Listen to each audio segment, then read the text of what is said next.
प्रार्थना। क्या तुम कहते हो उस पर निर्भर नहीं, वरन क्या तुम हो उस पर निर्भर। पूजा क्या तुम करते हो उससे संबंधित नहीं, बल्कि क्या तुम हो उससे ही संबंधित है।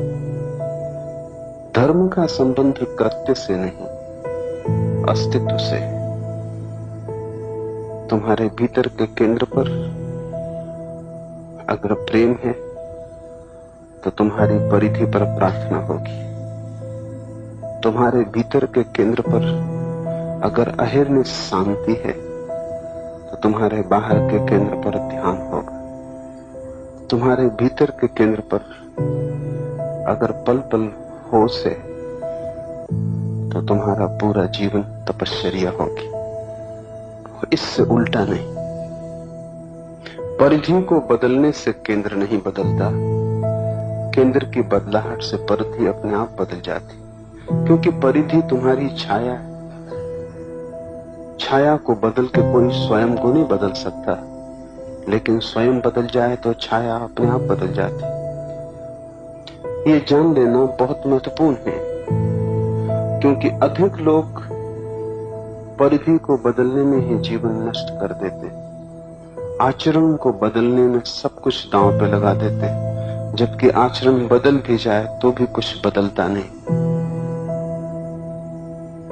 तुम आचरण को कितना ही बदल लो, तुम ही रहोगे। चोरी करते थे, साधु हो जाओगे। धन इकट्ठा करते थे, बांटने लगोगे, लेकिन तुम ही रहोगे। और धन का मूल्य तुम्हारी आंखों में वही रहेगा जो चोरी करते समय, वही मूल्य दान करते समय रहेगा। चोरी करते समय तुम समझते थे धन बहुत कीमत का है, दान देते वक्त भी तुम समझोगे कि धन बहुत कीमत का है। धन मिट्टी नहीं हुआ, नहीं तो मिट्टी को कोई दान देता है। अगर धन सच में ही मिट्टी हो गया तो तुम अपने कूड़े करकट को दूसरे को देने जाओगे, और अगर कोई ले लेगा तुम्हारा धन तो क्या तुम समझोगे कि तुमने उसे अनुग्रहित किया?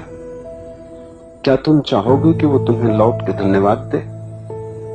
अगर धन सच में ही व्यर्थ हो गया तो जो तुम्हारा धन स्वीकार कर ले, तुम ही उसके अनुग्रहित होगे। तुम सोचोगे कि धन्य भाग मेरे, इस आदमी ने कचरा लिया, इंकार न किया। लेकिन दानी ऐसा नहीं सोचता।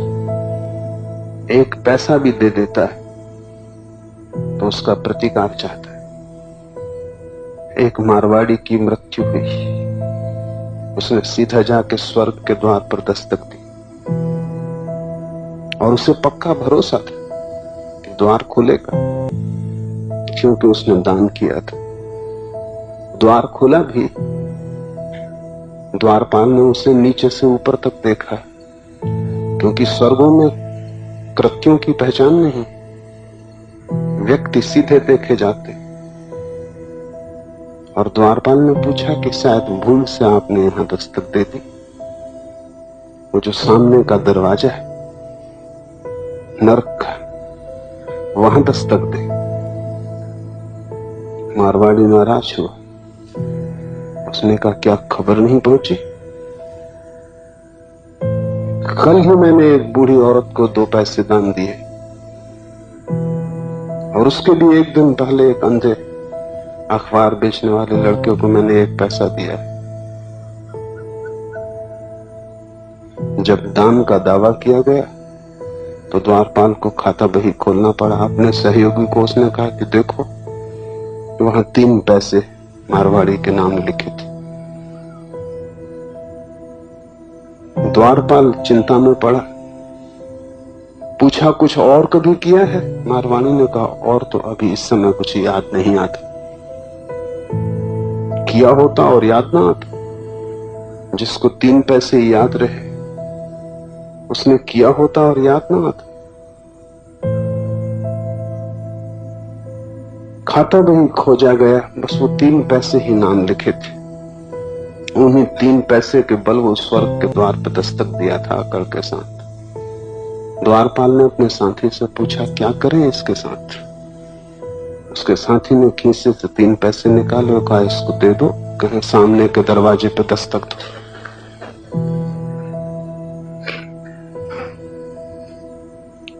पैसों से कहीं स्वर्ग का द्वार खुला है? तुम चाहे पकड़ो पैसा और चाहे छोड़ो, दोनों ही हालत में मूल्य रूपांतरित नहीं होता। तुम चाहे संसार में रहो चाहे भाग जाओ, संसार का मूल्य वही का वही बना रहता है। तुम पीठ करो कि मुंह, यात्रा में बहुत भेद नहीं पड़ता जब तक कि तुम केंद्र से न बदल जाओ। आचरण नहीं, अंतस की क्रांति चाहिए, और जैसे ही अंतस बदलता है सभी कुछ बदल जाता है। ये सूत्र अंतस की क्रांति के सूत्र हैं।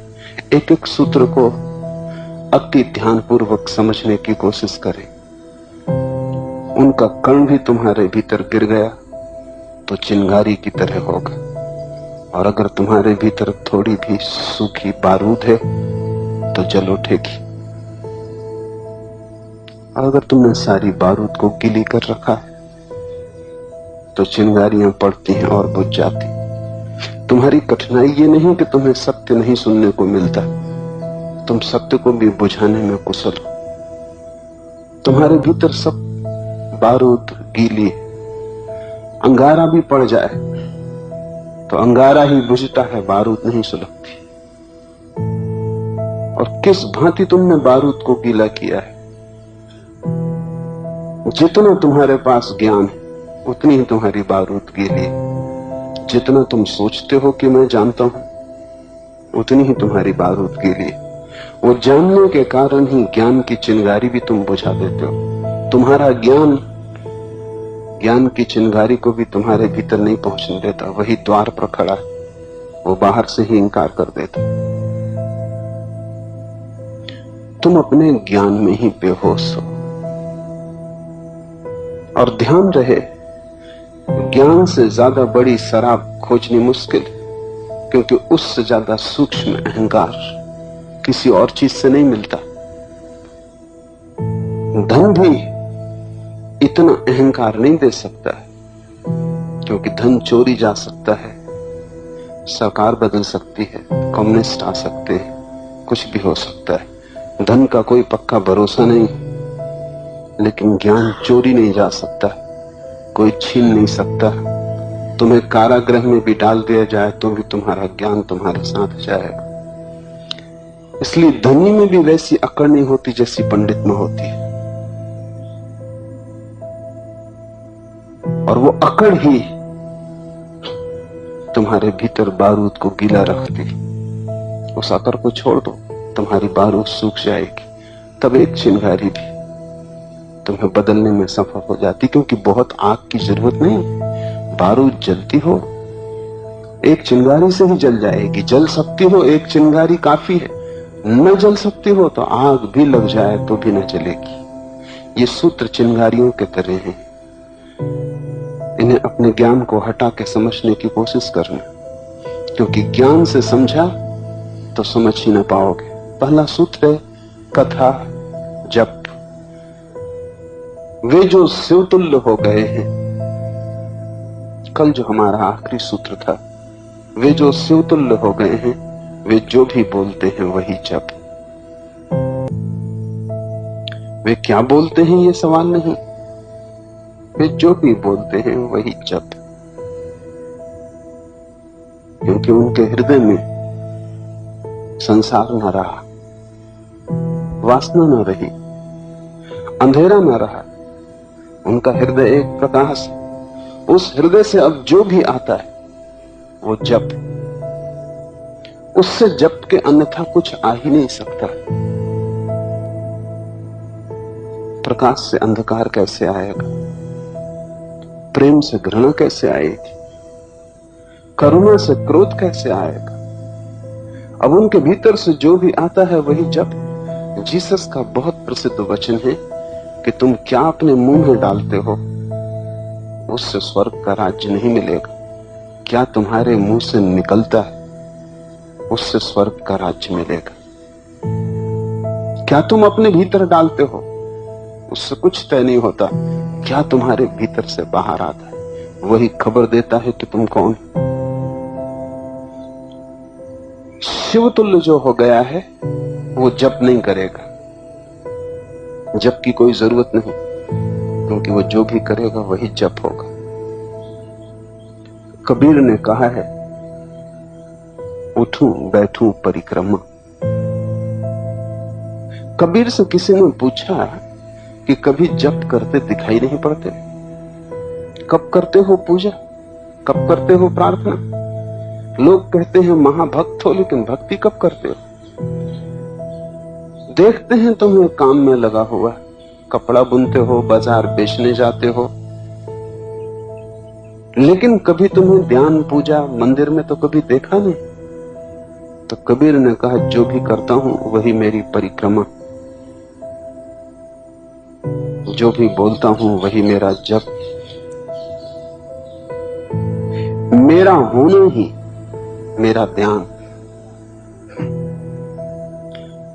जब भी तुम उत्सुक होते हो ध्यान में तो तुम क्या करते हो, तुम अपने कृत्यों के जगत का एक छोटा सा कोना ध्यान को दे देते हो। जबकि ध्यान कृत्य नहीं, तुम दुकान करते हो, बाजार जाते हो, करना ही पड़ेगा। काम धंधा, जीवन की चर्या बाहर की परिधि पर चलती ही रहेगी। उसी परिधि पर एक कोना तुम ध्यान के लिए भी देते हो। तुम सोचते हो कि चलो बाजार जाने के पहले 2 क्षण मंदिर हो। इस फर्क को ख्याल में लेना। तुम जो करते हो उसी में तुम ध्यान को भी जोड़ लेते हो, और 25 काम करते हो, उसी में एक काम ध्यान। तुम्हारे संसार में 1000 व्यस्तताएं हैं, उसी में ईश्वर भी एक और व्यस्तता है। तब तुम ईश्वर से वंचित रह जाओगे।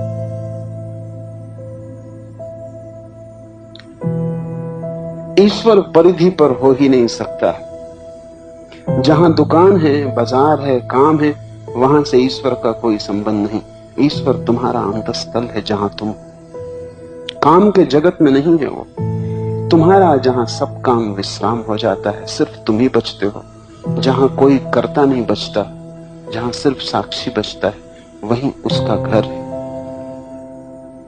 ईश्वर तुम्हारे एक अंग को नहीं घेरेगा, वो महान विराट है। तुम पूरे ही उससे घिरोगे तो ही तुम्हें घेर पाएगा। तुमने अगर कहा कि कुछ थोड़ा समय तुझे भी देंगे तो तुम भटकोगे। जिस दिन तुम अपने को पूरा ही दे दोगे, इसका यह अर्थ नहीं कि तुम कोई काम ना कर पाओगे, तुम काम और भी भली भांति कर पाओगे, लेकिन तब तुम्हारे प्रत्येक काम में ईश्वर की धुन बजने लगेगी। तब वो तुम्हारे भीतर होगा, जैसे श्वास चल रही है। तुम बाजार जाते हो तब तुम श्वास लेना बंद तो नहीं कर देते, तुम दुकान पर बैठते हो तब तुम श्वास लेना बंद तो नहीं कर देते, तुम किसी से बात करते हो तब तुम श्वास लेना बंद तो नहीं कर देते। श्वास कृत्य का हिस्सा नहीं है, तुम सब करते रहते हो, भीतर श्वास चलती रहती। ऐसे ही जब परमात्मा तुम्हारे भीतर का हिस्सा होगा, तुम सब करते रहोगे और उसकी धारा तुम्हारे भीतर अहर्निश बहती रहेगी। तुम्हारे करने से उसकी कोई प्रतियोगिता नहीं, वो संसार का हिस्सा नहीं। करने से संसार बनता है, कृत्य से संसार बनता है। इसलिए हम कहते हैं जब तक कोई कर्म में जुड़ा है तब तक संसार में बना रहेगा। जब अकर्म को उपलब्ध होता है तब परमात्मा को उपलब्ध होता है। अकर्म का अर्थ है तुम्हारा अस्तित्व, जहां करने का कोई सवाल नहीं, जहां तुम सिर्फ हो, तुम्हारा होना मात्र, वहां से तुम जुड़ो। शिवतुल्य जो हो गया है वो जो भी बोलता है वही जप है। तुम उसे प्रार्थना करते न पाओगे, क्योंकि अब प्रार्थना को अलग से करने की कोई जरूरत न रहे। तुम उसे पूजा करते हुए न पाओगे, क्योंकि अब पूजा करने का हिस्सा न रही, अब वो स्वयं पूजा है। इसलिए वो जो भी करता है उसमें अगर तुम गौर से देखोगे तो सब जगह पूजा पाओगे। वो अगर श्वास भी लेता है तो भी जप है, वो अगर हाथ भी हिलाता है तो पूजा है, उठता है बैठता है तो परिक्रमा। शिवतुल्य जो हो गया उसका सारा आचरण साधना हो जाता। उसे साधना भी नहीं पड़ता, क्योंकि जिससे साधना पड़ता हो वो कभी सहज नहीं होगा, और जिससे साधना पड़ता हो उससे हम कभी ना कभी थक जाएंगे। थकेंगे तो विश्राम करेंगे, विश्राम का अर्थ होगा विपरीत में चले जाएंगे। इसलिए अगर तुमने अपनी साधुता को साधा है तो 6 दिन साधोगे, 7वें दिन विश्राम करना पड़ेगा, उस दिन तुम असाधु हो जाओगे। इसलिए तुम्हारे जो साधु हैं उनके जीवन में असाधुता का क्षण होगा ही, क्योंकि साधुता से भी तुम थक जाओगे। एक दिन तो तुम्हें छुट्टी लेनी ही पड़ेगी। कृत्य को कोई सतत नहीं कर सकता, उससे थकान आएगी। इसलिए साधु भी छुट्टी पे होता है, और अगर वो छुट्टी पे ना हो तो तनाव बहुत बढ़ जाएगा। इसलिए साधु के जीवन में भी असाधुता के क्षण होते हैं, और असाधु के जीवन में भी साधुता के क्षण होते हैं। तुम ऐसा पापी ना पा सकोगे जिसके जीवन में पुण्य का क्षण ना हो, क्योंकि वो पाप से थक जाता है तो विपरीत में विश्राम लेना पड़ता है। और तुम ऐसा पुण्यात्मा ना पा सकोगे जिसके जीवन में पाप का क्षण ना हो, क्योंकि वो पुण्य से थक जाता है तो पाप में विश्राम लेना पड़ता है। हमेशा विपरीत में जाकर डूबना पड़ता है ताकि मन हल्का हो जाए। संत हम उसे कहते हैं जिसकी साधुता साधी हुई नहीं, जिसकी साधुता सहज स्वभाव, फिर कोई विश्राम नहीं। तुम सांस लेने से तो कभी विश्राम नहीं लेते, तुम होने से तो कभी विश्राम नहीं लेते। जब तक तुम्हारे अंतस में प्रवेश न कर जाए शिवत्व, तब तक सब ऊपर ऊपर होगा। जैसे तुमने वस्त्र अच्छे पहन रखे हो और भीतर गंदगी हो, अच्छे वस्त्र कितनी देर छिपाएंगे। और जैसे तुमने सुगंध छिड़क ली हो और भीतर से बदबू उठती हो, उस दुर्गंध को तुम कैसे छिपाओगे? हो सकता है दूसरों से छिपा भी लो, लेकिन खुद से कैसे छिपाओगे? इसलिए तुम्हारे साधु प्रसन्न नहीं दिखते, आनंदित नहीं दिखते। दूसरों को साधु दिखते हैं, खुद को तो असाधु दिखते ही रहते। नृत्य नहीं आता उनके जीवन में, उनके क्रोध में कोई अंतर नहीं पड़ता, भीतर तो वे जलते ही रहते। तुमसे छिप जाएगा क्योंकि तुम वस्त्रों को ही देख सकोगे, लेकिन जो आदमी खुद छिपा रहा है वो कैसे बच सकेगा? उसे तो दिखाई पड़ रहा है, वही दिखाई पड़ना कांटे की तरह चुपता रहता है। और जब तक साधु नाच ना सके तब तक समझना कि उसकी साधुता संभाला हुआ झूठा होता है। जो सहज हो जाए वही सत्य है। इसलिए कबीर बार बार कहते हैं, साधो सहज समाधि भली। सहज समाधि का अर्थ जिसे संभालना ना पड़े। संभालोगे तो थकोगे, आज नहीं कल बोझ हो जाएगा। मगर कब ऐसी घटना घटेगी जब सहज समाधि होगी? जब शिवत्व भीतर अंतस से आएगा, जब तुम शिवतुल्य हो जाओगे। और ध्यान रहे, ये कोई भविष्य का आदर्श नहीं, समझ सको इसी क्षण घट सकता है। कृत्य में तो समय लगता है,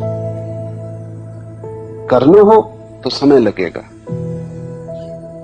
ये तो छलांग है, ये कोई कृत्य नहीं है, ये तो बोध। इसे करने की जरूरत नहीं, सिर्फ देखने की जरूरत है। ये ऐसे ही है जैसे कोई किसी आदमी के खीसे में हीरा पड़ा हो और उसे पता ना हो, और वो सड़क पर भीख मांग रहा हो, और तब अचानक कोई उसे याद दिला दे कि तू क्यों भीख मांग रहा है पागल? तेरे खीसे से तो किरणें निकलती मालूम पड़ रही, लगता है खीसे में हीरा। और वो खीसे में हाथ डाले और हीरा बाहर आ जाए। बस ऐसा है, तुम्हारे भीतर शिवत्व तो बैठा ही हुआ है, वो तुम्हारा सदा का खजाना। उसे पाने के लिए देर नहीं करने की जरूरत है, सिर्फ आंख मोड़ के देखने की जरूरत है।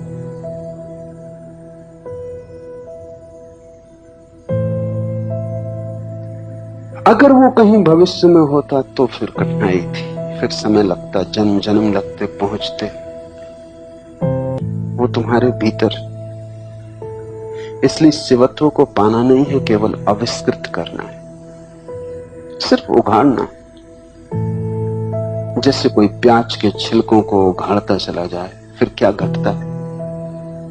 एक एक छिलका निकलता है, दूसरा छिलका सामने आ जाता है। उघाड़ते ही चले जाओ, उघाड़ते ही चले जाओ। एक घड़ी आएगी जब सब छिलके निकल जाएंगे, सिर्फ शून्य हाथ लगेगा।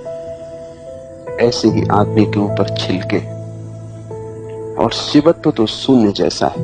इन छिलकों को हम थोड़ा समझ लें तो उघाड़ने की आसानी हो जाए, तो तुम्हारा जीवन भी शिव जैसा हो जाए, तो तुम्हारा बोलना भी जप हो जाए। पहली परत क्या है? पहली परत शरीर की, और अधिक लोग इस पहली परत से ही अपने को एक मान के जी लेते हैं। वे ऐसे ही हैं जैसे किसी महल की सीढ़ियों पर बैठ के जी रहे हैं। उस सीढ़ियों को ही घर बना लेते। उन्हें पता ही नहीं कि सीढ़ियां घर नहीं है, सिर्फ घर तक पहुंचने का उपाय है।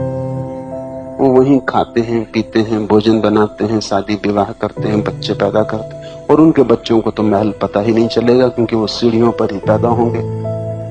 वही उनका घर होगा, वे वहीं रहेंगे। वे कभी लौट के पीछे की तरफ देखते भी नहीं कि ये सीढ़ियां हैं और हम पोर्च में ही जीवन बिता रहे हैं। महल पीछे, वे कभी द्वार पर दस्तक भी नहीं देते, और जन्मों जन्मों से दस्तक नहीं दी है। द्वार करीब करीब जाम हो गया है। शायद द्वार दीवार जैसा ही लगने लगा है। अब कुछ पता नहीं चलता कहां द्वार है। पहली परत है शरीर की, और शरीर में ही तुम जी लेते हो एक तादाद में, जिससे लगता है कि मैं शरीर हूं। शरीर मेरा है, मैं नहीं। और मेरा कभी भी मैं नहीं हो सकता। जो भी मेरा है वो मेरे हाथ में हो सकता है, लेकिन मैं नहीं। तुम्हारा पैर कोई काट दे तो भी तुम ना कटोगे, पैर ही कटेगा। तुम्हारा शरीर अगर होते तुम, तो पैर कट जाने पर तुम्हें लगता कि मैं अब कुछ कम हो गया। एक पैर कट गया, उतना मैं कम हो गया। लेकिन पैर कट जाए, आंखें चली जाएं, कान खो जाएं, हाथ टूट जाएं, तुम्हारे पूरेपन में जरा भी अंतर नहीं पड़ता। शरीर अपंग हो जाता है, लेकिन तुम पूरे ही होते हो। इसीलिए शायद कुरूप से कुरूप आदमी भी भीतर अपने को कुरूप नहीं मान पाता, क्योंकि भीतर तो तुम सुंदर ही होते हो।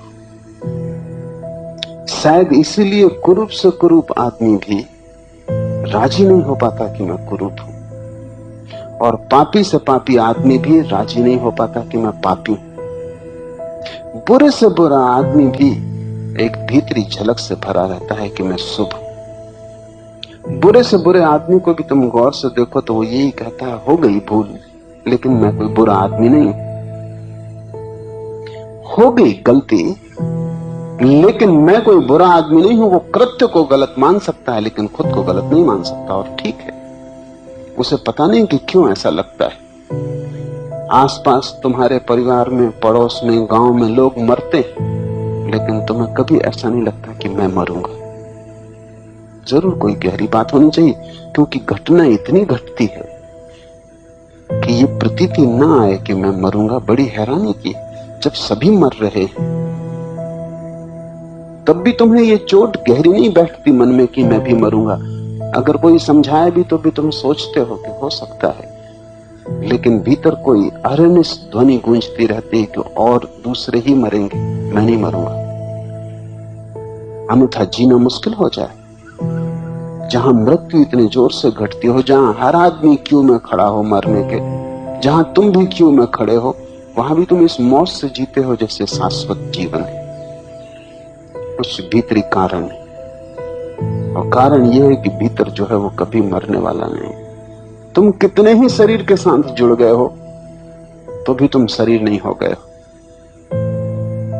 वो भीतर की सच्चाई तुम कितनी ही झुटलाओ, झूठ नहीं हो सकती।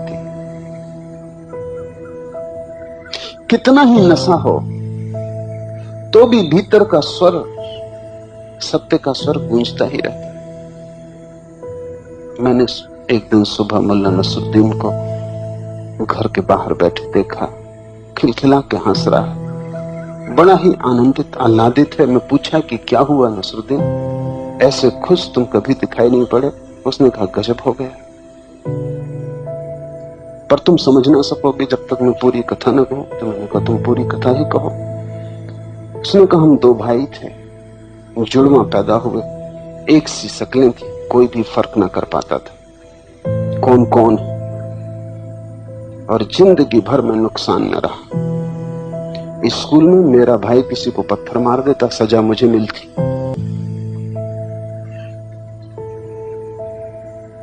वो चोरी कर लेता, पकड़ा मैं जाता। घर में भी ये हालत थी, उपद्रव वो करके आता, मोहल्ले के लोग मुझे पकड़ के ले आते। और आखिरी तो उपद्रव तब हुआ कि एक लड़की से मेरा प्रेम था, वो उसको लेकर भाग गए।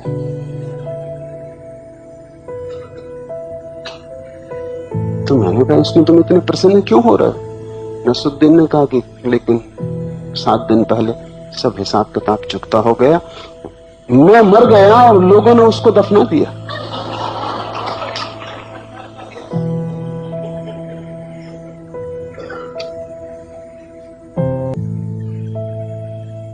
इतनी बेहोशी किसी को भी नहीं।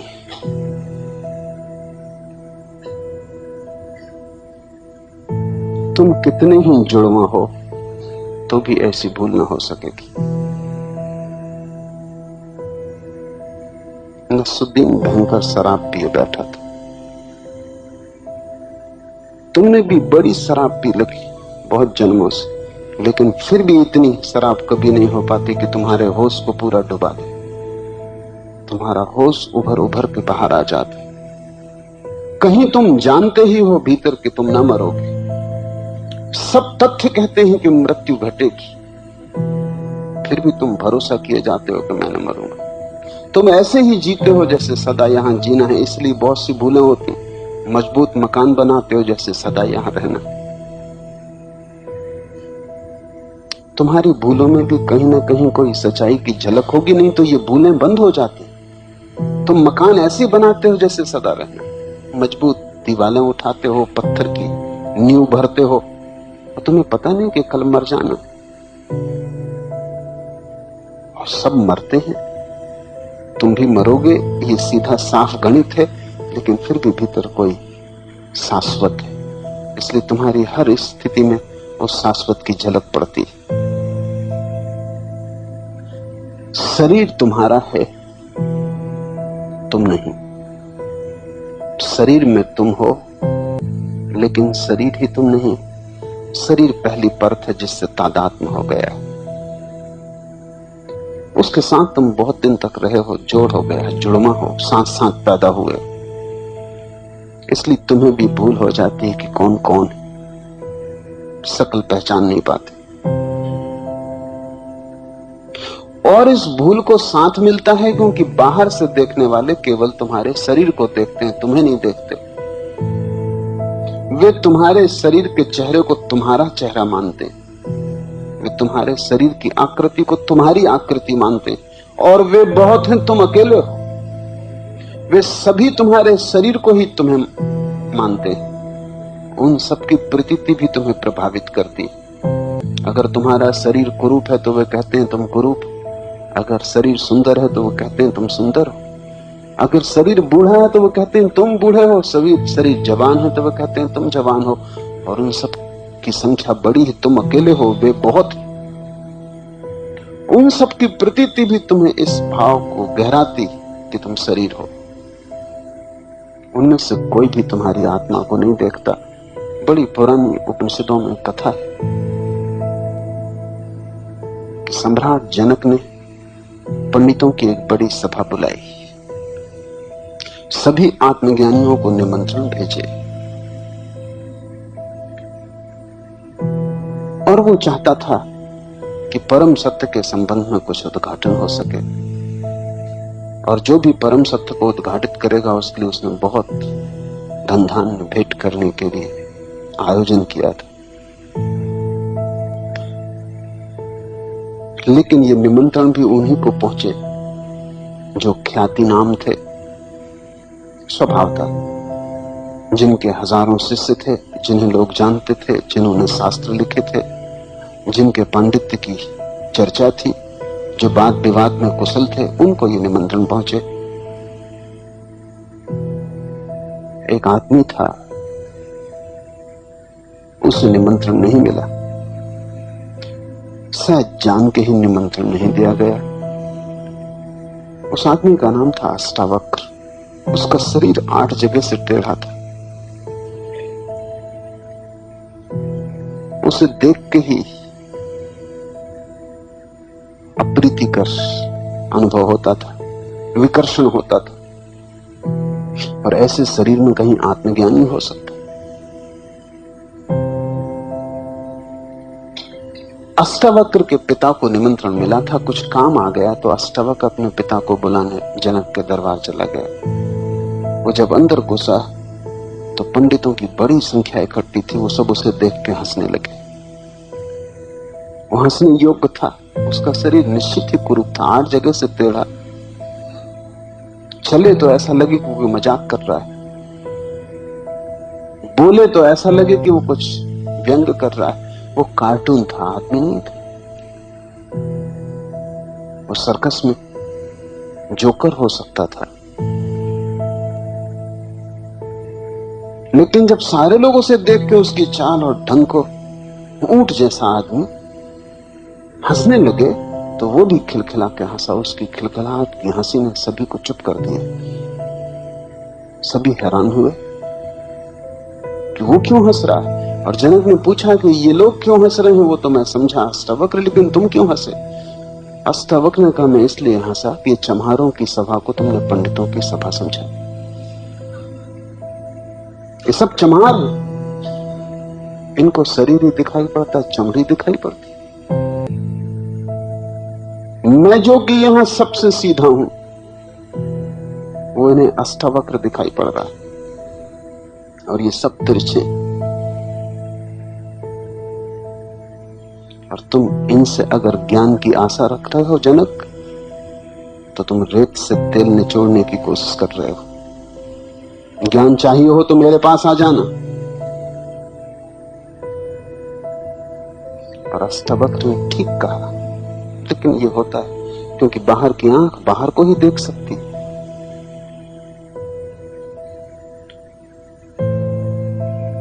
तुम भी बाहर की आंख से परेशान हो, क्योंकि सभी तरफ आंखें ही आंखें हैं, और वो सब तुम्हारे शरीर को देखती हैं। शरीर सुंदर हो तो तुम सुंदर, शरीर कुरूप हो तो तुम कुरूप, और उन सबका इतना शोरगुल है चारों तरफ, और उनकी धारणा मजबूत है क्योंकि बहुमत उनका है, तुम हमेशा अल्पमत हो, इकाई, और वे बहुत। उनसे अगर तुम हार जाते हो, आश्चर्य नहीं। तुम भी अपने को मान लेते हो कि मैं शरीर हूं, तो आश्चर्य नहीं। आश्चर्य तो तब होता है जब तुम इन लोगों की आंखों से बच पाते हो और पहचान पाते हो कि मैं शरीर नहीं हूं। समाज से मुक्त होने का यही अर्थ है। समाज से मुक्त होने का अर्थ हिमालय चले जाना नहीं। समाज से मुक्त होने का अर्थ है चारों तरफ भीड़ की आंखें तुमसे जो कहती हैं उससे मुक्त हो जाना। बहुत कठिन, क्योंकि जब सभी लोग एक ही बात दोहराते हैं तो निरंतर दोहराने से असत्य भी सत्य जैसे भासने लगते हैं। तुम कितने ही स्वस्थ हो, अगर पूरा गांव तय कर ले कि वो दोहराएगा कि तुम बीमार हो, जहां से तुम निकलोगे लोग कहेंगे कि तुम बीमार हो, तुम जल्दी ही बीमार हो जाओगे, क्योंकि ये महामंत्र हो जाएगा, ये सजेशन हो जाएगा। इतने लोग कह रहे हैं तो बचना बहुत मुश्किल होगा। सारी दुनिया कहती है कि तुम शरीर हो। आदमी ही नहीं, कंकड़, पत्थर, जमीन, आकाश सब कहते हैं कि तुम शरीर हो। एक कांटा भी चुभेगा तो आत्मा में तो चुभेगा नहीं, शरीर में चुभेगा। एक पत्थर कोई फेंक के मारेगा तो खून आत्मा से तो नहीं बहेगा, शरीर से बहेगा। कंकड़, पत्थर, कांटे, जमीन, आसमान सब कह रहे हैं कि तुम शरीर हो। इतनी बड़ी पुनरुक्ति को खंडित करना बड़ा कठिन, और तुम अकेले हो। सबके खिलाफ तुम अकेले हो। क्योंकि तुम ही केवल भीतर हो, बाकी सब तुमसे बाहर। और उनके कहने में कुछ भूल नहीं है, क्योंकि उन्हें तुम्हारा शरीर दिखाई पड़ता है, परत दिखाई पड़ती है। तुम्हारे पड़ोसियों को तुम्हारे घर की फेंसिंग दिखाई पड़ती, तुम्हारे घर का अंता कक्ष नहीं दिखाई पड़ता। वो समझते हैं ये फेंसिंग ही तुम्हारा घर है। उनका समझना ठीक है, लेकिन तुम भी इसे मान लेते हो, वहां भ्रांति हो जाती। समाज से मुक्त होने का अर्थ है बाहर की आंखों का जो प्रभाव तुम पर पड़ रहा है उससे मुक्त होना। समाज की आंखों से जो मुक्त हो गया उसे साफ दिखाई पड़ने लगेगा, शरीर के भीतर मैं हूं लेकिन मैं शरीर नहीं। पहली परत को तोड़ना शुरू करो।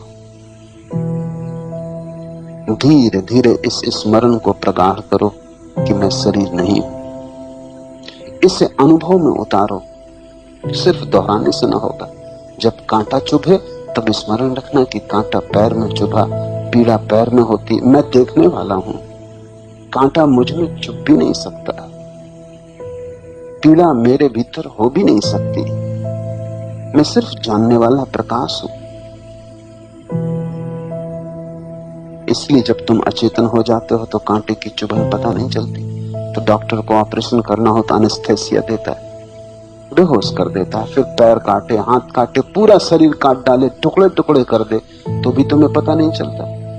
अगर तुम शरीर होते तो पता चलता, लेकिन तुम शरीर नहीं हो, तुम होश हो। और डॉक्टर ने होश और शरीर का संबंध तोड़ दिया, उसने तुम्हें बेहोश कर दिया। अब तुम्हारे शरीर के साथ कुछ भी किया जाए तुम्हें कुछ भी पता न चलेगा।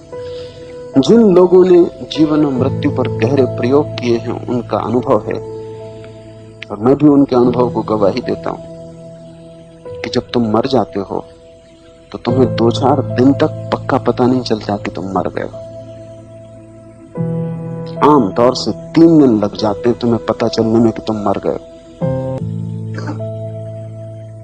क्योंकि मृत्यु घटती है बेहोशी में, शरीर छूट जाता है बाहर का। लेकिन ठीक शरीर की आकृति का एक भीतरी शरीर है, तुम्हारा मनो शरीर, वो तुम्हारे साथ रहता। 3 दिन लग जाते कम से कम, ज्यादा भी लग जाते। तब धीरे धीरे तुम्हें समझ में आना शुरू होता है कि तुम मर गए हो। अन्यथा तुम भटकते हो अपने घर के आसपास, अपने मित्रों के पास, पत्नी बच्चों के पास। 3 दिन तक आत्मा आसपास भ्रमण करती है, हैरान होती है कि मामला क्या हो गया, कोई मुझे देखता नहीं, कोई पहचानता नहीं। तुम द्वार पर खड़े हो और तुम्हारी पत्नी रोती निकल जाती, और तुम्हें पता नहीं चलता कि हो क्या गया, मामला क्या हो गया, क्योंकि तुम पूरे के पूरे हो, कुछ कमी नहीं हो गई। शरीर के हटने से कुछ भी कमी नहीं होती। जैसे कपड़े किसी ने उतार कर रख दिए, लेकिन कपड़े तुम उतार दो तो नग्न तुम खड़े हो जाओगे, क्या बदल गया, तुम तो वही रहोगे। और फिर इससे भी सूक्ष्म शरीर तुम्हारे साथ रहता है, यही आकार, यही प्रतीति, समय लग जाता है। मर के एकदम से तुम्हें पता नहीं चलेगा कि तुम मर गए हो। तिब्बत में बारदो नाम की प्रक्रिया है। मरते हुए आदमी को बौद्ध भिक्षु बारदो की प्रक्रिया करवाते हैं। जब वो मर रहा होता है तब वो उसे सब सुझाव देते हैं कि देख, अब तेरा शरीर छूट रहा, अब तू स्मरण से भर कि तेरा शरीर छूट रहा है, अब ये देह हट जाएगी, तू स्मरण कर, तू होश पूर्वक मर कि अब तेरे साथ जो देह है वो देह भौतिक देह नहीं, सूक्ष्म देह है। अब तूने शरीर छोड़ दिया, अब तेरे सामने विकल्प है कि तू किस तरह के गर्भ को ग्रहण करे।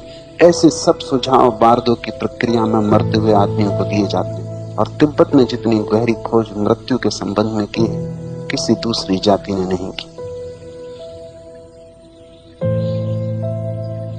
आदमी मर रहा है और भिक्षु ये सुझाव दे रहा है। आखिरी क्षण तक जब शरीर छूट रहा है तब तक वो सुन रहा है भिक्षु। यहां आदमी मर जाएगा और भिक्षु बोले चला जाएगा। तुम कहोगे अब तुम किससे बोल रहे, अब बंद करो, आदमी तो मर गया।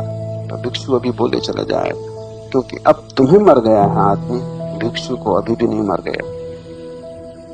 और ये आदमी अभी भी सुन रहा है, क्योंकि इससे कोई फर्क नहीं पड़ता कि शरीर छूट गया, ये अभी भी सुन रहा है और इसके अगले जन्म को प्रभावित किया जा सकता है कि कैसा गर्भ ग्रहण करे और इससे इस जन्म के मोह और आसक्ति से मुक्त किया जा सकता है। और इन क्षणों में इस आदमी को पूरी याद दिलाई जा सकती है कि तू शरीर नहीं है, जो कि और किसी क्षण में याद दिलाना बहुत कठिन है, क्योंकि अब ये पाएगा कि मैं हूं और शरीर अलग पड़ा है। अब भिक्षु कहेगा कि देख, अब तू ऊपर और शरीर नीचे पड़ा है, गौर से देख, इसी शरीर के साथ तूने अपने को एक समझ रखा था और अब तेरे मित्र परिजन इस शरीर को मरघट ले जाएंगे, तू पीछा कर। वहां तू इसे जलते देख, वहां ये राख हो जाएगा, फिर भी तेरे होने में रत्ती भर कमी नहीं पड़ती। स्मरण रखना इसको, आगे की यात्रा में दोबारा शरीर के साथ ग्रस्त मत होना। अगले जन्म में पहले ही क्षण से स्मरण रखना कि तू शरीर नहीं। सब कहेंगे कि तू शरीर है, लेकिन तू अपनी स्मृति को मत खोना। तू अपनी स्मृति को उनके सुझाव से ढकने मत देना। काश तुम लोगों के सुझाव फेंक सको तो आत्मज्ञान बहुत दूर नहीं। पिकासो बहुत बड़ा चित्रकार हुआ, इस सदी में उसका कोई मुकाबला नहीं, लेकिन सलाह देने वाले तो उसके पास भी पहुंच जाते थे। सलाह देने वालों की कोई कमी नहीं, क्योंकि सच तो यह है कि बिना मांगी सलाह सिर्फ मूढ़ देता है। ज्ञानी की सलाह लेनी हो तो बड़ी मेहनत करनी पड़ती, मांगनी पड़ती, अर्जित करनी पड़ती। सिर्फ मूढ़ बिना मांगे सलाह देते। और अच्छा ही है कि लोग सलाहें दूसरों की नहीं मानते, नहीं तो बड़ी मुसीबत में पड़े। तो दुनिया में सबसे ज्यादा चीज जो दी जाती है वो सलाह, और सबसे कम जो चीज ली जाती है वो भी सलाह। पिकासो के घर लोग आते जिनको आबा सागी नहीं आता चित्रकला का, वो भी उसको कहते कि जरा इसने रंग ऐसा लगाया होता, ये चित्र अगर जरा ऐसा बनाया होता, इसकी पृष्ठभूमि अगर दूसरे रंग की होती। पिकासो थक गया इन मूढ़ों के साथ बातचीत करते करते, तो उसने क्या किया वही तुम करो। उसने एक खूबसूरत पेटी बनाई और उस पर लिखा सजेशन बॉक्स, सुझाव की पेटी, सुझाव पेटी का। और उसके ऊपर लिखा कि कृपा करके आपके जो भी सुझाव हो लिख के इसमें डाल दें। यहां तक तो ठीक था, लेकिन उसमें नीचे कोई तलहटी नहीं थी और उसके नीचे उसने कचरे की टोकरी रखी हुई थी। लोग बड़ी खुशी से कि उनका सुझाव का बड़ा मूल्य है, पिकासो की पेटी में डाल जाते सुझाव और कचरे की टोकरी में सीधे पहुंच जाते। वो उनको कभी पढ़ता भी नहीं था। यही तुम करना,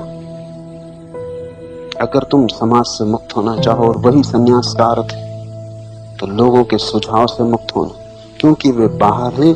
उनके सभी सुझाव बाहर के होंगे और भीतर के ज्ञान में बाधा बनेगी। तुम उनकी सुनना ही मत।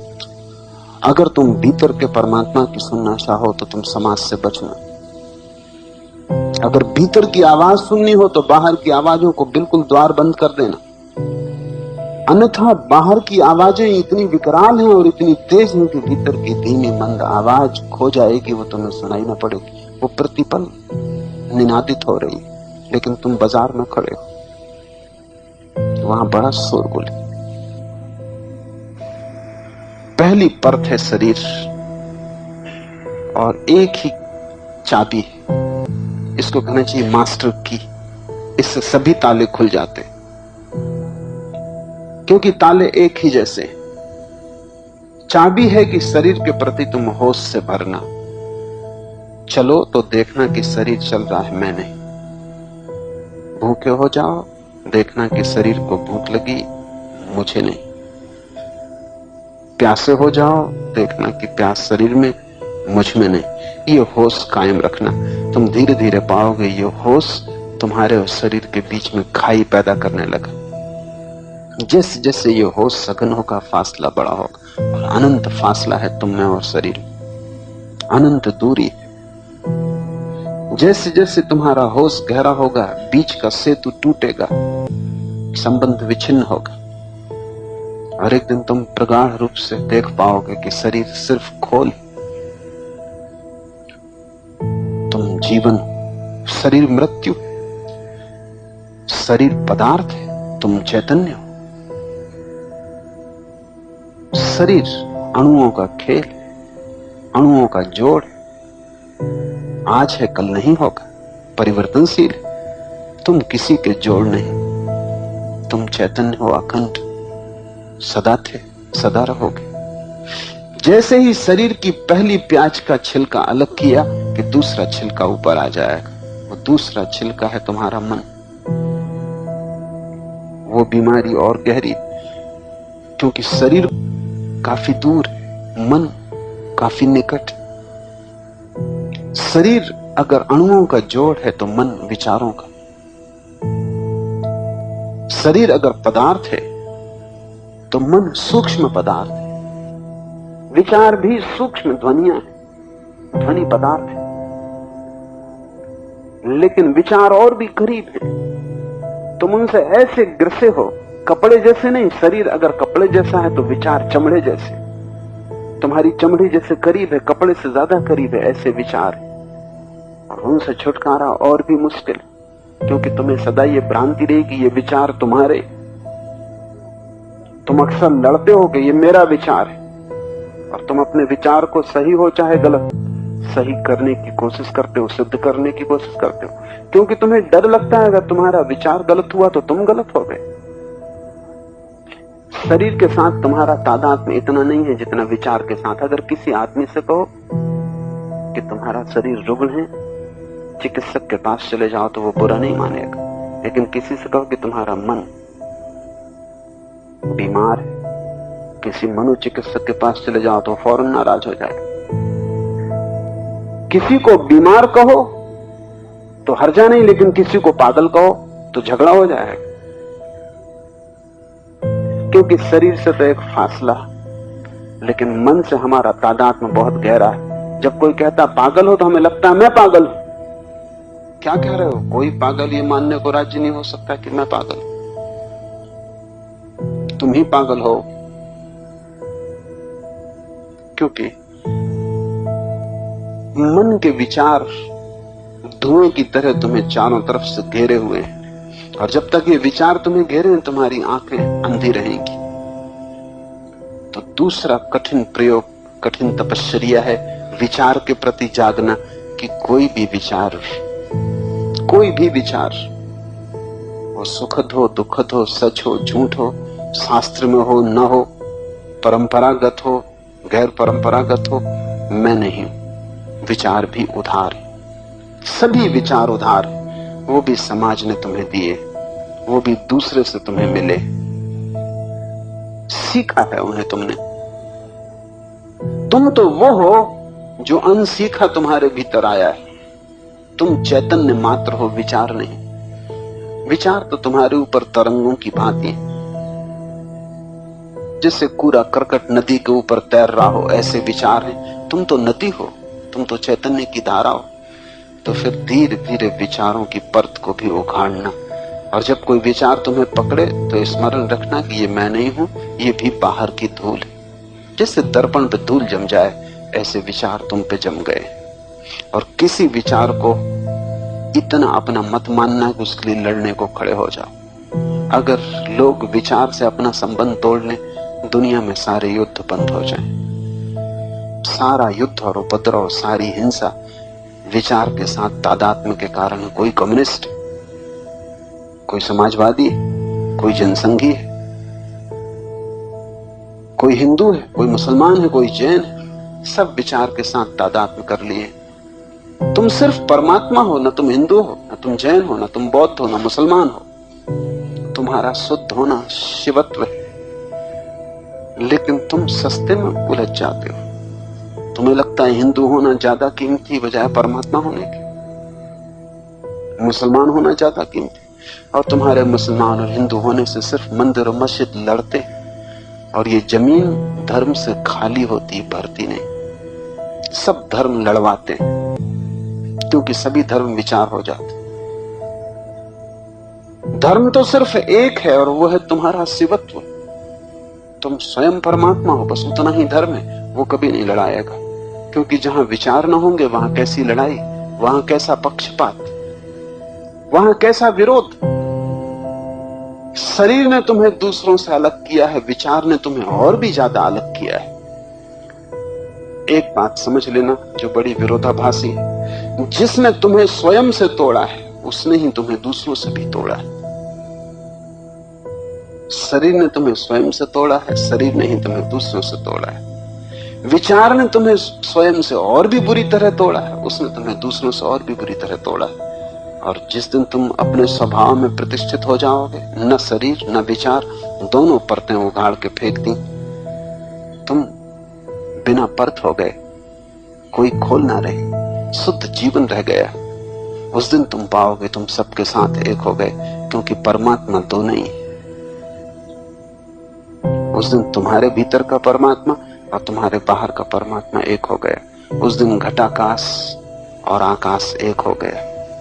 उस दिन घड़े के भीतर छिपा आकाश और घड़े के बाहर फैला आकाश एक हो गया। घड़ा गिर गया, तादात्म्य घड़ा है। जैसे जैसे तुम परत उघाड़ते जाओगे, परत का अर्थ है तादात्म्य, आइडेंटिटी। जो तुम नहीं हो उसके साथ अपने को एक मान लेना, तादात्म्य। और उस सब से तादात्म्य तोड़ देना जो तुम नहीं हो, ध्यान है। और ध्यान कुंजी, धीरे धीरे वही बच रहता है जो तुम हो। सब प्याज की परतें उखड़ जाती हैं, शून्य हाथ में आता है। यही शून्य तुम्हारी प्रभुता है, तुम्हारा शिवत्व है। तुमने देखा शिव की पिंडी हमने बनाई है, वो शून्याकार है, वो जान के हमने बनाई। शिव का कोई चेहरा नहीं, उन जैसी सुंदर मूर्ति और किसी की नहीं, क्योंकि उस पर कोई चेहरा ही नहीं, वो सिर्फ शून्य की आकृति है। और जिस दिन तुम भीतर भीतर भीतर उतरते जाओगे, वैसे वैसे तुम पाओगे वो शून्य की आकृति तुम्हारे भीतर भी आनी शुरू हो गई। तुम शिव के करीब होते जा रहे हो। जिस दिन तुम सिर्फ प्रकाश के शून्य मात्र रह जाओगे, एक ज्योति, निराकार, जिसका कोई नाम नहीं, रूप नहीं, उस दिन तुम जो भी बोलोगे वही जप होगा। अभी तुम जो भी बोलोगे वो धोखा है। अभी तुम जो भी बोलोगे वो धोखा है। अभी तुम धर्म भी करोगे तो अधर्म है। अभी तुम कुछ और कर ही नहीं सकते। तुम अभी एक भूल से बचने जाओगे तो 1000 भूल इकट्ठी कर लोगे। अभी सबसे बेहतर तो यह होगा कि तुम कुछ मत करना, सिर्फ तादात्म्य तोड़ना, बस जागना, कुछ करना मत। अन्यथा तुम एक भूल से बचने जाते हो, दूसरी पकड़ लेते। मुल्ला नसरुद्दीन समुद्र के किनारे बैठा था। पास में ही एक आदमी बड़ा परेशान। आखिर उससे न रहा गया। उस आदमी ने कहा कि भाई, नसरुद्दीन से कहा, क्या ये तुम्हारा लड़का है जो मेरे कपड़ों पर रेत फेंक रहा? बड़ा क्रोधित था वो आदमी। नसरुद्दीन ने कहा कि नहीं भाई, बड़े प्यार से, ये तो मेरा भांजा है।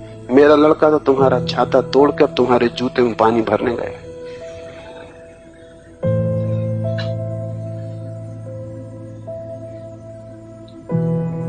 तुम इधर संभालोगे, उधर बिगड़ जाएगा। तुम अपनी भूलों से बचने के लिए जो कारण देते हो और बड़ी भूलें हो जाती। पुराने सम्राट अपने दरबारों में एक एक महामूर्ख रखते थे, ताकि वो याद दिलाता रहे कि आदमी की बुद्धिमानी बहुत बुद्धिमानी नहीं। एक सम्राट ने एक महामूर्ख को रखा हुआ था। एक दिन अचानक सम्राट दर्पण के सामने खड़ा था। महामूर्ख आया, उसने जोर से उछक के लात सम्राट की पीठ पे मारी कि वो दर्पण पे गिर पड़ा। सामान टूट गया, दर्पण भी टूट गया, लहूलुहान हो गया। सम्राट ने कहा, हद हो गई, मूर्ख मैंने पहले भी देखे, लेकिन तेरा जैसा मूर्ख नहीं देखा। और ये तूने क्या किया? अगर तू जो तूने किया है इसको समझाने के लिए इससे भी बड़ी मूर्खता का कोई कारण नहीं बता सका तो फांसी लगवा दूंगा। उसने कहा, हुजूर मैं तो समझा महारानी खड़ी। ये उन्होंने कारण बताया।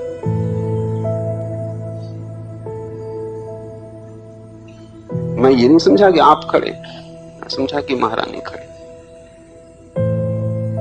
सम्राट को उसे छोड़ना पड़ा क्योंकि कारण उसने और भी खतरनाक बताया। तुम जहां हो अंधेरे में खड़े हो, तुम एक भूल करते हो, उसे संभालने के लिए तुम जो भी कारण खोजते हो दूसरी भूल हो जाती, और ऐसा भूल का एक वर्तुल बन गया। दुकान से बचने के लिए मंदिर जाते हो, लेकिन तुम मंदिर पहुंच नहीं पाते, मंदिर दुकान हो जाती, और भी बड़ी दुकान। इधर तुम बचते हो, उधर फंस जाते हो, क्योंकि कारण बाहर नहीं है, कारण भीतर। तुम अंधेरे में हो, तुम जहां भी जाओगे वहीं उपद्रव होगा खड़ा।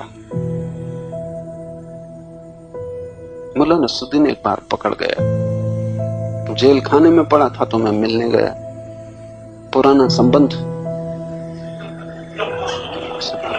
इसको देखाना जरूरी। मैंने पूछा कि नसरुद्दीन इतने समझदार हो कि फंस कैसे गए? उसने कहा क्या बताऊं, चोरी में फंस गया, लेकिन अपनी ही भूल के कारण। पूछा वो क्या भूल?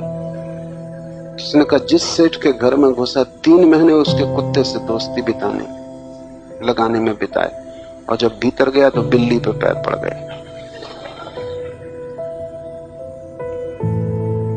तुम जिंदगी भर ऐसे ही कुत्ते से दोस्ती करने में बिताते हो, बिल्ली पे पैर पड़ जाते हो। तुम्हारे पास आंख नहीं,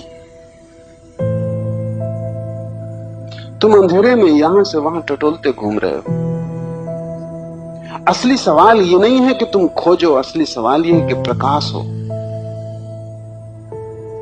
अंधेरे में टटोलने से तुम कभी भी न पहुंचोगे। तुम प्रकाश हो जाए तो दरवाजा अभी देख लोगे और निकल जाओगे। आचरण को बदलने में जो लगा है वो अंधेरे में टटोल रहा है। कभी ज्यादा खाना खाता था, अब उपवास कर रहा है, मगर वो टटोल रहा है, वही खाने में अटका है। उपवास भी खाने का ही एक ढंग है, वो भी खाने में ही जुड़ा है,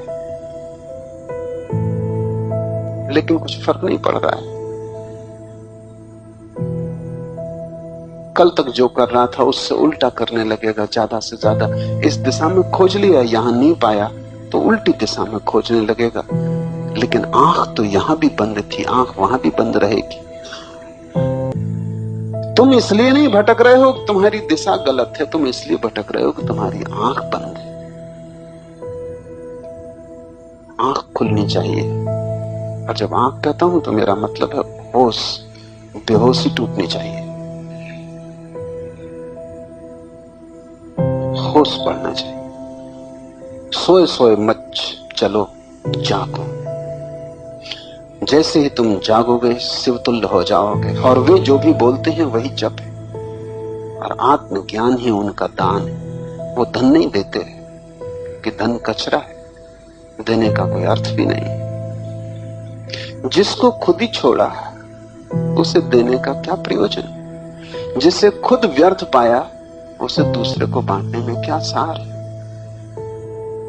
वे तुम्हारी शरीर की सेवा नहीं करते,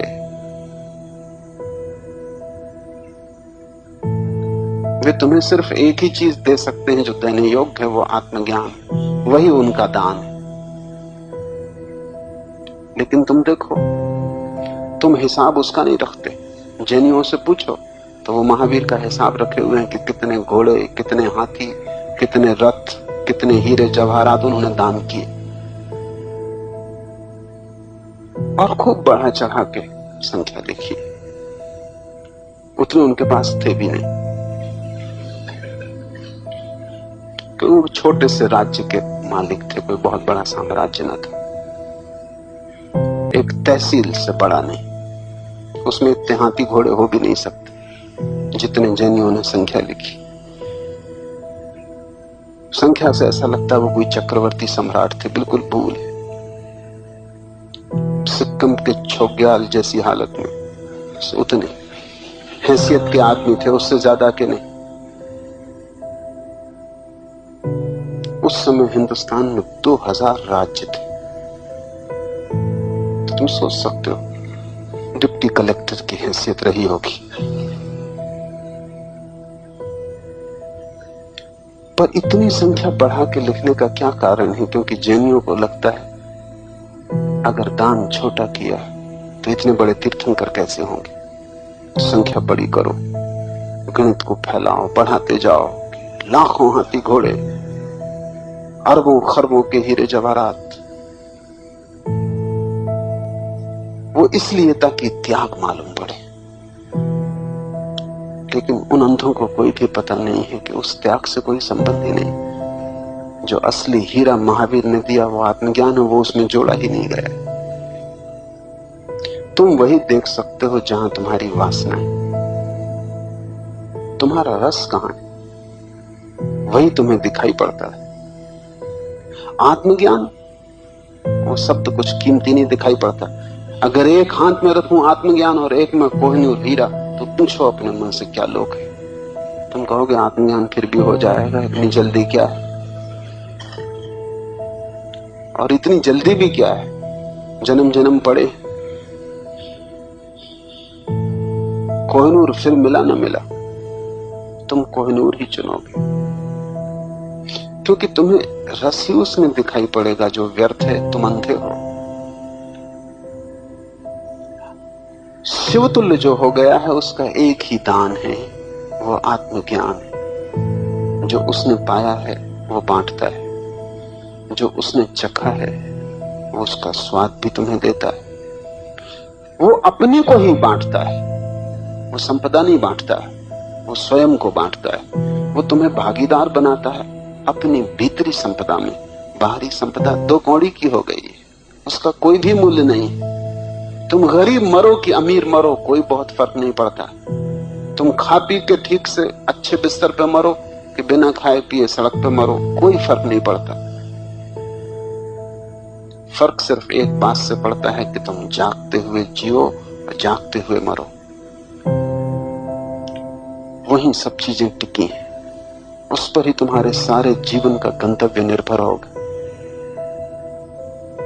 वही निष्कर्ष तय करेगा, बाकी किसी बात का कोई भी मूल्य नहीं है। आत्मज्ञान ही उसका दान है जो अंतःशक्तियों का स्वामी है और ज्ञान का कारण है। क्योंकि आत्मज्ञान ही अंतःशक्तियों का तुम्हें स्वामी बना देगा और आत्मज्ञान ही तुम्हारे जीवन को प्रकाश, ज्ञान, आलोक से भर देगा। और जिस दिन तुम जान सकोगे, जाग सकोगे, उस दिन तुम पाओगे कि तुम सदा के सम्राट हो। तुमने अपने को भिखारी कैसे समझा, तुम हंसोगे। तुम हैरान होगे कि तुम कैसे दुख स्वप्न में दब गए थे। तुमने कई बार दुख स्वप्न देखे हैं, नाइटमेयर। बस वैसा ही पूरा जीवन है। कभी कभी ऐसा होता, रात तुम सोए, छाती पे हाथ पड़ गया, सीधे सो जाओ और छाती पे हाथ पड़ जाए, सपना आएगा कि कोई छाती पे चढ़ा है। कुछ नहीं, तुम्हारे ही हाथ पड़े, लेकिन वो तो जागने पर पता चलेगा। अभी नींद में तो लगे कोई छाती पे चढ़ा हुआ है। चट्टान रख दी छाती पे किसी ने, कि कोई पटक रहा है तुम्हें पहाड़ से, और तुम पसीने पसीने हो रहे हो, भयभीत हो रहे हो। उसी घबराहट में नींद खुल जाएगी। तब तुम चकित होकर हैरान हो कि अपने ही हाथ छाती पे पड़े, न कोई चट्टान। लेकिन सपने में कितनी बढ़ जाती बात। सपना कैसी अतिशयोक्ति है, अपने ही हाथ पहाड़ की चट्टान बन जाते। कि अपने ही एक हाथ बिस्तर के नीचे लटक गया तो लगता है कि खाई में गिर रहे हैं। तुम जरा प्रयोग करके देखो, दूसरे में सपने जगाए जा सकते हैं। कोई आदमी सोया हो, उसके पैर के पास जरा सी आंच ले जाओ, जल्दी ही वो सपना देखेगा कि रेगिस्तान में चल रहा है, मरा जा रहा, पसीने पसीने हुआ जा रहा। या जरा सी बर्फ उसके पैर में छुलाओ और वो समझेगा कि पहुंच गए एवरेस्ट पर। पैर गले जा रहे हैं, ठंड से मरे जा रहे हैं। तकिया ही रख दो उनकी छाती पर, शैतान बैठा है। उनका ही हाथ उनकी गर्दन में उलझा दो, फांसी लगी। मगर ये तो जागने पर पता चलेगा। सपना बड़ी अतिशयोक्ति है। जब वो जागेगा तो हंसेगा कि मैं भी कैसा परेशान हो रहा था। व्यर्थ ही परेशान हो रहा था, वहां कुछ भी न था। एक जरा सा इशारा और मन भाग खड़ा होता है और न मालूम कितनी कल्पनाएं कर लेता। तुम जिंदगी में इतने दुख कभी नहीं पाते जितनी तुम कल्पना करते हो। वो बीमारियां कभी नहीं आती जिनको तुम सोचे बैठे रहते हो।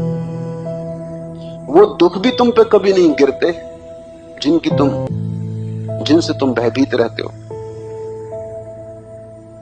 तुम्हारे जीवन का 90% दुख तो तुम्हारे मन की कल्पना है। 10% सही है, लेकिन 90% बिल्कुल कल्पना है। और 90% के कारण तुम इस 10% का हल नहीं कर पाते। अगर वो 90% समाप्त हो जाए, झूठ हट जाए, तो जीवन का जो भी दुख वास्तविक है उसका निपटारा है, उससे छुटकारा है, उसके बाहर होने का उपाय। तुम उससे सदा बड़े हो, तुम उस पर पैर रख के सीढ़ी बना ले सकते हो, लेकिन तुम इतना बढ़ा लेते हो कि दुख इतना बड़ा हो जाता है कि तुम छोटे हो जाते हो। तब तुम कपते हो, तब तुम कुछ भी नहीं कर सकते। जैसे ही भीतर के ज्ञान की किरण जगती है, दिया जलता है, तुम अपनी शक्तियों के स्वामी हो जाते हो और वही तुम्हारे ज्ञान का कारण। और ज्ञान अंतिम घटना है। ज्ञान का अर्थ है भीतर की आंख, देखने की क्षमता, आर पार देखने की क्षमता। तब जीवन में कोई दुख नहीं, तब जीवन में सिर्फ आनंद है। तुम्हारे अंधेपन के कारण दुख है, तुम्हारी नींद के कारण तुम्हारा सपना दुखद हो गया है। होश किसी दुख को नहीं जानता, होश सिर्फ आनंद को जानता है। स्वशक्ति का परिचय अर्थात सतत विलास ही इसका विश्व है। जो व्यक्ति ज्ञान को उपलब्ध हो जाता है वो सतत अंतर विलास में, वो सतत महासुख में। स्वशक्ति का परिचय उसके भीतर की स्वयं की शक्ति न मालूम कितने सुख को जन्म देती रहती है। प्रतिपल वहां सुख घटता रहता है, जैसा झरना बहता रहता है सतत, ऐसे वहां सुख की धारा बहती रहती है। तुम्हारे भीतर प्रतिपल अनंत स्रोत सुख के बह रहे हैं, लेकिन उस तरफ तुम्हारी पीठ। और ध्यान रखना, धर्म कोई त्याग नहीं है, धर्म परम विलास। परमात्मा कोई बैठ के रो नहीं रहा, नाच रहा। तुम रोते परमात्मा को मत खोजना, वो तुम्हें कहीं ना मिलेगा। और जो भी मिलेंगे वो तुम्हारे बीच में से कोई होंगे जो परमात्मा का अभिनय कर रहे हैं। परमात्मा नाच रहा है। ये पूरा जीवन आनंद का महोत्सव है। इस जीवन में दुख कहीं जाना नहीं है, दुख तुम्हारी कल्पना है, दुख तुमने पैदा किया है, दुख तुम्हारा सोचा हुआ है, दुख तुम्हारी उत्पत्ति है। और अंधा आदमी और कुछ कर भी नहीं सकता, वो जहां जाएगा वहीं टकराएगा। पर सोचता है वो ये कि सारी दुनिया मुझसे टकराने को तैयार खड़ी। कोई तुमसे टकराने को क्यों उत्सुक होगा? कोई दीवार को मतलब कि दरवाजे को कोई मतलब? अंधा आदमी जहां भी जाता है कहीं दीवार टकरा जाती, कहीं दरवाजा टकरा जाता। और अंधा आदमी सोचता है कि सारी दुनिया मुझसे टकराने को बैठी। आंख वाले से कोई नहीं टकराता। निश्चित कोई तुमसे टकराने को नहीं बैठा, तुम ही अंधे हो, तुम ही टकरा जाते हो। दोष तुम दूसरे को देते हो, दोषी तुम स्वयं। उत्तरदायित्व तुम दूसरे पे फेंकते हो, तुम्हारे अतिरिक्त किसी का उत्तरदायित्व नहीं। ये वचन समझने जैसा है। स्वशक्ति का परिचय अर्थात सतत विलास ही उसका विश्व। ऐसी स्थिति जब आ जाती है ज्ञान की, तो प्रतिपल आनंद ही फलित होता रहता है। वहां सिर्फ फूल ही लगते हैं, कांटे नहीं। और वहां अमृत ही बरसता है, वहां कोई मृत्यु नहीं। वहां दुख की एक किरण भी नहीं प्रवेश पाती। तुम्हारे भीतर महासुख का राज, उसकी ही तुम तलाश में भी हो, लेकिन खोज तुम बाहर रहे हो। खोज तो ठीक है, दिशा गलत है। आत्मज्ञानी तुम्हें दिशा देता है, वही उसका दान है। वो तुम्हें उस दिशा में ले जाता है जहां उसने पाया, वहीं तुम्हें ले जाता। आत्मज्ञानी तुम्हें समझाता नहीं, क्योंकि उसे समझाने का कोई उपाय नहीं। तुम्हारे हाथ को पकड़ के उस तरफ ले जाता है, लेकिन तुम इतने डरे हुए हो कि तुम किसी का हाथ पकड़ने से डरते हो। तुम समर्पण नहीं कर सकते, श्रद्धा नहीं कर सकते, किसी पे भरोसा नहीं कर सकते। तुम्हारे भय ने तुम्हें इतना सुरक्षित कर दिया है कि जो तुम्हें दुख के बाहर ले जाए, तुम सोचते हो शायद ये भी किसी झंझट में ले जाएगा। तुम इतनी झंझटों में पड़ते रहे हो कि अब तुम्हें झंझटें ही दिखाई पड़ती।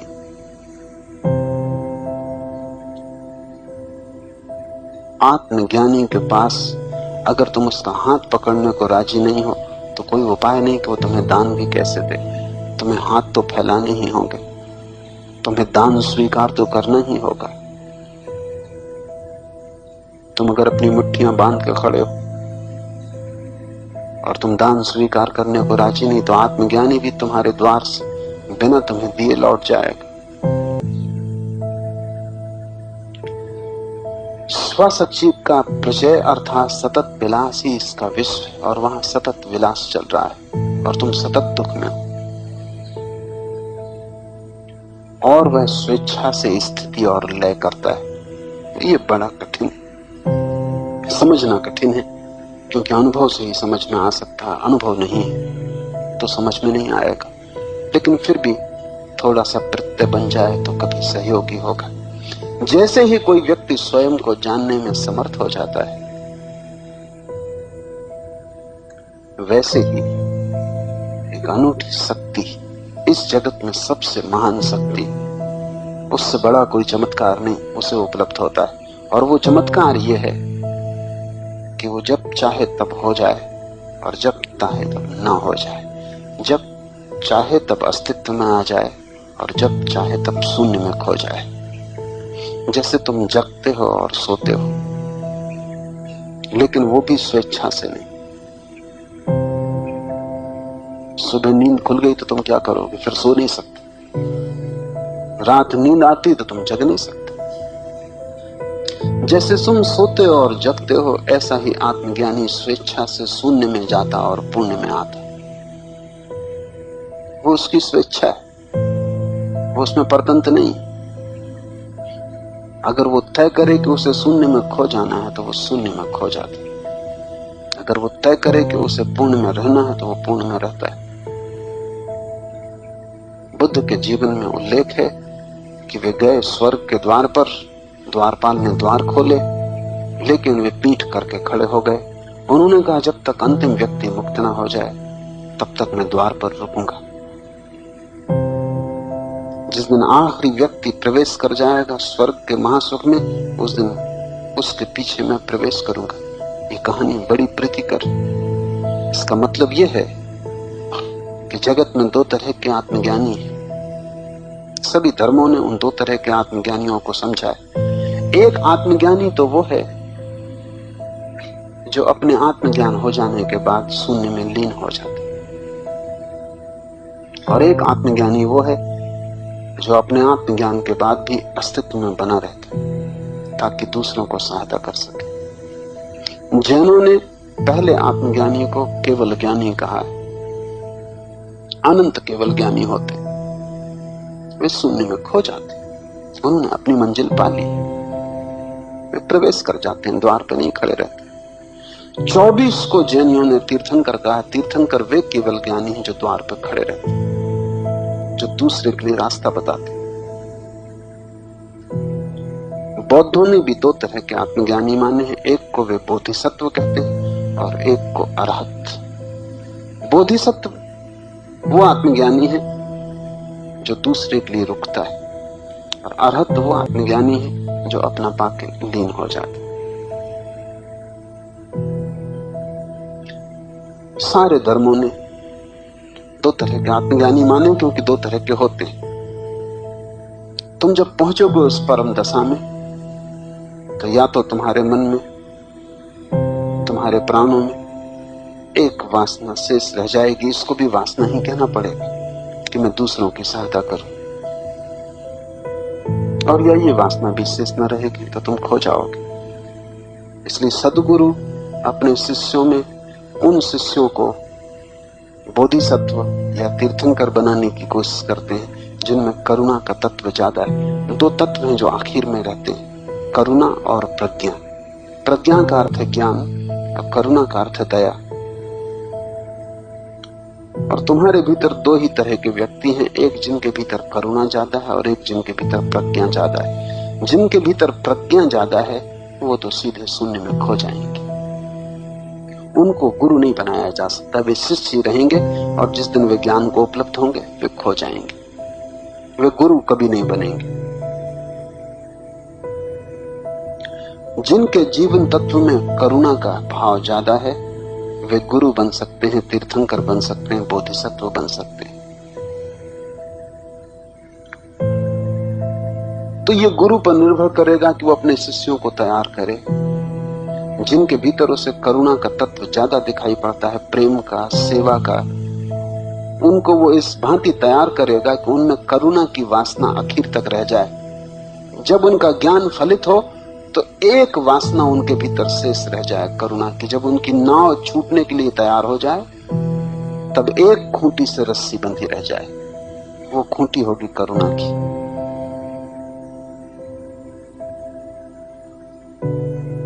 या उनके भीतर करुणा का तत्व नहीं है, शुष्क प्रज्ञा है, तो उनकी कोई खूंटी बचाने की जरूरत नहीं। उनकी नाव जैसे ही तैयार हुई वो यात्रा पे निकल जाएंगे, महाशून्य में खो जाएंगे। शिवत्व को उपलब्ध व्यक्ति अपनी स्वेच्छा से स्थिति और लय करता है। या तो वो ठहर सकता है अस्तित्व में सेवा के लिए या खो सकता है शून्य में, ये उसकी स्वेच्छा है। और ध्यान रहे उसी के पास स्वेच्छा है, तुम्हारे पास कोई स्वेच्छा नहीं। तुम्हारे पास स्वयं का होना नहीं तो स्वेच्छा कैसे होगी? तुम भला कहते हो कि मैं अपनी स्वेच्छा से ऐसा कर रहा हूं, लेकिन वो झूठ। तुम किसी वासना के दबाव में वैसा करते हो। स्वेच्छा क्या है तुम्हारे पास? स्वेच्छा तो तब है कि कोई गाली दे और तुम क्रोध ना करो। ये हो सकता है क्रोध प्रकट ना करो, लेकिन गाली देते ही भीतर क्रोध हो जाएगा। स्वेच्छा तो तब है जब कोई गाली दे और तुम ऐसे खड़े रहो जैसे गाली नहीं दी गई। स्वेच्छा तो तब है जब कोई प्रशंसा करे और तुम ऐसे खड़े रहो जैसे प्रशंसा नहीं की गई, जैसे कुछ भी नहीं हुआ, तुम वही हो जैसे पहले थे, कोई रत्ती भर भी अंतर ना पड़े। तब तुम मालिक हो अपने, तब तुम स्वामी हो। और ऐसा जो स्वामित्व है उसके लिए अंतिम निर्णय आखिरी क्षण में होता है। तो बौद्धों के दो धर्म हो गए इसी आधार पर। एक धर्म है हीनयान और एक धर्म है महायान। दो पंथ हो गए। हीनयान का अर्थ है छोटी नाव, उसमें एक ही सवार हो सकता है, ज्यादा लोग नहीं। वो अरहत की नाव है, वो बैठता है और अपनी यात्रा पर निकल जाता है। महायान का अर्थ है बड़ी नाव, वो बोधिसत्व की नाव है। वो बैठ भी जाए नाव में तो रुकता है ताकि और लोग भी सवार हो जाएं, फिर उसकी नाव जाए। कहना मुश्किल है कि दोनों में कौन ठीक है कौन गलत। उस स्थिति में ठीक और गलत का निर्णय भी मुश्किल है, जो जिसके स्वभाव के अनुकूल है। जिनके हृदय में स्त्रैणता है वो बोधिसत्व हो जाएंगे, और जिनके हृदय में पुरुषत्व है वो अरहत हो जाएंगे। और दो तरह के हृदय हैं, इसलिए आखिरी क्षण में भी दो तरह के हृदय निर्णायक होंगे। या तो तुम्हारे पास पुरुष का हृदय है शुष्क प्रज्ञा, या स्त्री का हृदय है आर्द्र करुणा। या तो तुम प्रेमपूर्ण हो या तुम ज्ञानपूर्ण हो, या तो तुम ज्ञानी हो या भक्त हो। ये दो विपरीत मिल के संसार बना है। संसार में सभी चीजें विपरीत से बनी हैं, अंधेरा और प्रकाश, स्त्री और पुरुष, जन्म और मृत्यु। ऐसे ही करुणा और प्रज्ञा। आखिरी क्षण में भी ये दो तत्व किनारे पर रहेंगे। इनमें से जो भी प्रबल होगा वो निर्णायक होगा, लेकिन तब स्वेच्छा का उपयोग करना होगा। तब स्वेच्छा है तुम्हारी, क्योंकि मुक्त पुरुष अब किसी बंधन में नहीं, ये उसकी अपनी ही मर्जी। पहली दफा मर्जी पैदा हुई, पहली दफा संकल्प का जन्म हुआ है। आत्मज्ञानी ही संकल्प करता है, तुम तो वासनाओं में प्रवाहित होते हो। वो तय करेगा और एक ही निर्णय की अवस्था है बस, इसके पहले कोई अवस्था निर्णय की नहीं। तब तो तुम बहते हो, निर्णायक नहीं। गुरजीएफ से किसी ने पूछा कि मैं क्या करूं, मुझे बताएं। गुरजीएफ ने कहा, काश तुम कुछ कर सकते तो मैं तुम्हें बताता। अभी तुम कुछ कर ही नहीं सकते, अभी तो तुम अंधे प्रवाह में हो। अभी तो तुम ऐसे हो जैसे घास का तिनका लहरों पे डोलता रहता, कहीं भी लहरें ले जाएं वहीं चला जाता। अभी तुम कहां हो? बुद्ध से किसी ने पूछा कि मैं सेवा करना चाहता हूं लोगों की। बुद्ध ने बहुत गौर से देखा और दया से कहा, अभी तुम हो ही नहीं, सेवा कैसे करोगे? निर्णय आता है आखिरी क्षण हाथ में। आत्मज्ञान के बाद निर्णायक शक्ति तुम्हारे पास होती, क्योंकि तुम तब सुतुल्य हो गए। तुम सृष्टि न रहे, सृष्टा हो गए। तब तुम इस जगत के हिस्से नहीं हो, तुम स्वयं परमात्मा हो। अब सारा खेल तुम्हारे हाथ में, अब तुम नियंता हो। तब आखिरी निर्णय हाथ में आता है और वो ये है कि या तो तुम रुकना चाहोगे, अपनी नाव में और लोगों को सवार कर लो, तब तुम तीर्थंकर हो जाओगे, या तुम चिंता न करोगे, वो बात ही तुम्हें पकड़ेगी नहीं और तुम सोचोगे हर आदमी अपना रास्ता खोजता है, अपने रास्ते से पहुंचता है, कौन किसकी नाव में सवार होता है। तुम अपनी नाव को छोड़ दोगे और वह स्वेच्छा से स्थिति और लय करता है। इसे ख्याल में रखना उचित है, क्योंकि इसको सुनते भी तुम्हारे भीतर ख्याल जगने लगेगा कि तुम्हें अगर निर्णय का मौका मिले तो तुम क्या करोगे। तत्क्षण जगने लगेगा और वो जगना उपयोगी है, क्योंकि आखिरी क्षण वही बीज बड़ा हो जाएगा, वृक्ष बन जाएगा। आज इतना।